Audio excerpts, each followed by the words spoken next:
Often overlooked, Eric Shao holds the record for the most wins by a San Diego Padres pitcher with an even 100. His career record is 101 and 89. He picked up one final win in his swan song season with the Oakland A's in 1991. If you were to Google Eric Shao record, you'll find season-by-season detail on his baseball career, but you're also likely to find information on his jazz record, America 4-4 to Go, and a blues number called Padres Win Again, his contribution to Padres Sounds of Success. Yes, the Padres' 1984 season was significant enough that it spawned its own album. Music was very much Eric's escape. Perhaps baseball reminded him a little too much of his father. The two had a tumultuous relationship, and despite Eric's success in baseball, it seemed it never truly felt his own. Talented, eccentric, introspective, and an avid reader, he would much rather debate philosophy, politics, and religion with his teammates than deal with what he saw as trivial affairs around the ballpark. Being steadfast in his beliefs and outspoken, it opened Eric up to be misunderstood, if not totally detested within the baseball community, with the exception of a few close friends. In the mid-1980s, an era when baseball was ravaged by illicit drug use, Eric turned to a then new and unknown drug for pain management, crystal meth. His departure from the game and his tragic death would prove to be even more tragic than his backstory. He had many opinions on how to save the world. Unfortunately, he failed to save himself. Join me in deciphering the enigma who was Eric Shao.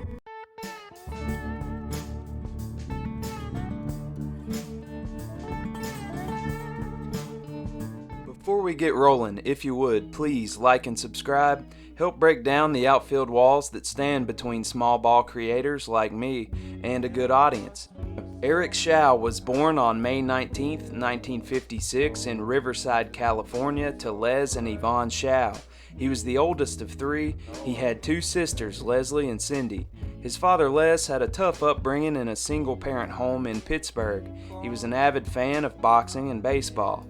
Having little to no reliable male role models, his strategy of tough love parenting was significant in that it was a whole lot more tough than it was love. He stopped at nothing to try and make Eric the best baseball player he could be, but tarnished their relationship in the process. Les was overbearing. Most of us have probably played sports with a kid who had a parent like this, right? He would often stick his head in the dugout to tell Eric what he had done wrong mid-game, undermining his coaches. He would continue to berate Eric all the way home from games, sometimes getting physical, to the point that his mother would have to intervene. When Eric reached high school, Les would sit directly behind home plate, going over the catcher's head literally and figuratively to call pitches for Eric. It seemed no matter how good Eric played, it was never good enough. Les wanted perfection. We all know how often perfection happens in baseball, practically never. Eric found a safe haven in his devout Christian beliefs passed on to him by his mother. They seldom missed a Sunday service. His faith would be seen throughout his life and baseball career. He was in many ways a true evangelical who would sign autographs with the addition of the verse Acts 12 at the end. He would invite less fortunate strangers out and pay for their dinner to share the word of the Lord with them and offer them help. Eric also clung to the guitar as a kid. Les was initially supportive of Eric's guitar playing, as he was a huge Beatles fan, and Eric was always willing to strum his favorites. While Eric was in high school, Yvonne would divorce Les. Eric would come into his own as both a pitcher and a musician. He would receive a baseball scholarship from the University of California, Riverside. He would also grow out his hair, buy a motorcycle, and start his first band, Annabelle Lee. The summer of '75, he'd depart for Wichita, Kansas to play summer ball, meeting who he believed to be his soulmate, Karamia Niederhaus, a steady supporter he drastically needed. The spring of 1977 was significant for UC Riverside. They would win it all in the Division II College World Series. Following another good season, Eric was drafted by the Padres in the 18th round. Eric was seen as a developmental type player. The scouting report was a fantastic fastball and slider, good control, but the tendency to self-destruct in high-pressure situations. Eric made his way through the minor league ranks rather quickly. He was a fall call-up in the 1981 season, taking the plane ride to the big leagues from AAA Hawaii on September 2nd. He would appear in 15 games in relief that season. He would become a mainstay in the starting rotation to start the 1982 season. Around this time, Eric Show developed a close relationship with fellow young pitchers Mark Thurmond and Dave Dravecky. Both were fellow Christians. They never missed a Sunday chapel meeting at the ballpark. The three were together so much they were collectively given the nickname the Pep Boys. Let's see. Yep, I totally get it. Now, before this next part, here's a disclaimer. Sports are a fantastic distraction from politics and current events. That's a beautiful thing. I'm by no means a political scientist, but politics are central to this part of the story because they were a big part of Eric Show's life. And a reminder, this was on the tail end of the Cold War era. So, whether it's Atlas Shrugged or The Fountainhead, there isn't an article on Eric Show that fails to mention his love of controversial author Ayn Rand. Prior to her writing, Ayn Rand escaped Soviet Russia, so naturally her work villainized big government and championed capitalism. But what I find interesting is that her central philosophy, known as objectivism, states that reality, that which exists, has no alternatives, competitors, or anything transcending it. To embrace existence is to reject all notions of the supernatural or mystical, including God. So, Ayn Rand was an atheist. Ayn Rand is also well known for being extremely insensitive in regards to race.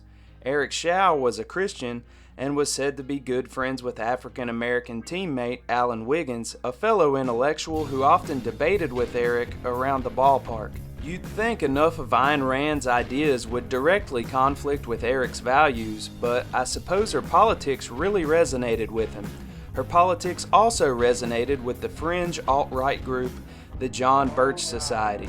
The John Birch Society were infamous for peddling a racist and anti-Semitic message disguised as simple libertarianism. You know, freedom without government interference. That's fine, but the Society's conspiracy that the American government was perpetuating communism from the inside out and that minorities would band together to conquer quote-unquote white America was obviously lost on the American mainstream. Bob Dylan and John Denver even had songs denouncing the John Birch Society. With a little research, I found it interesting that given the current climate in our country, the John Birch Society is back.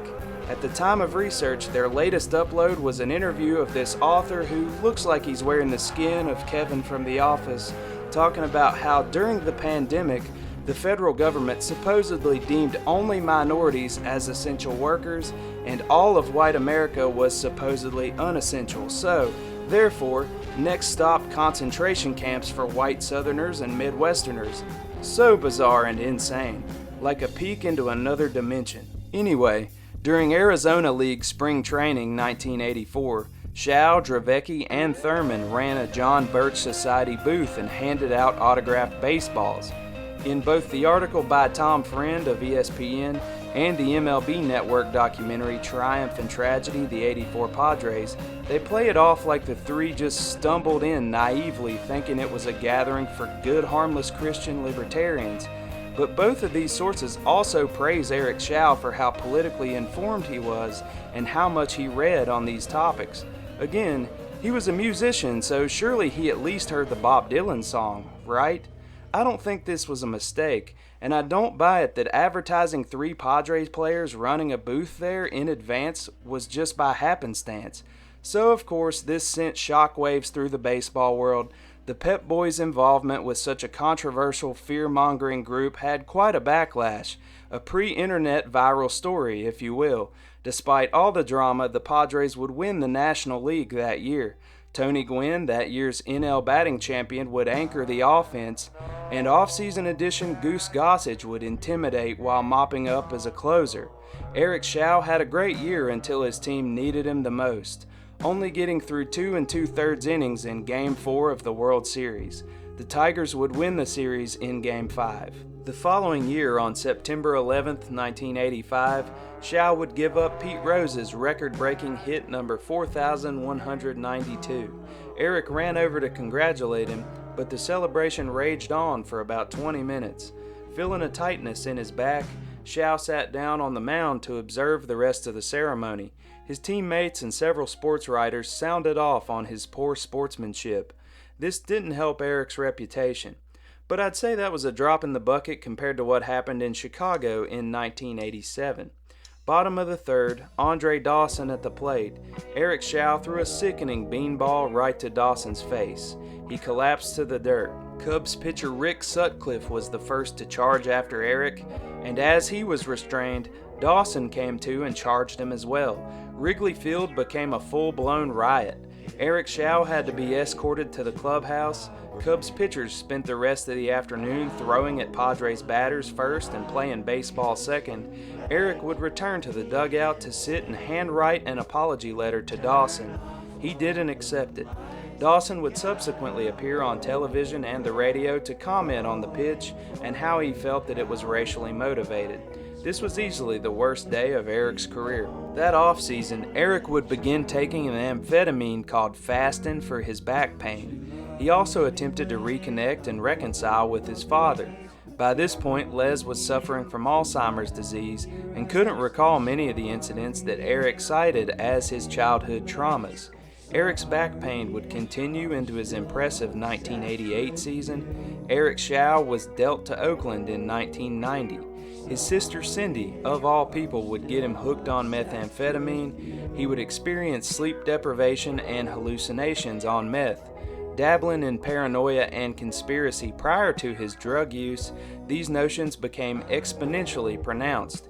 He felt there was always someone watching him, there was always someone out to get him. In the spring of 1992, Eric missed A's workouts for 3 days and showed up with bandaged hands.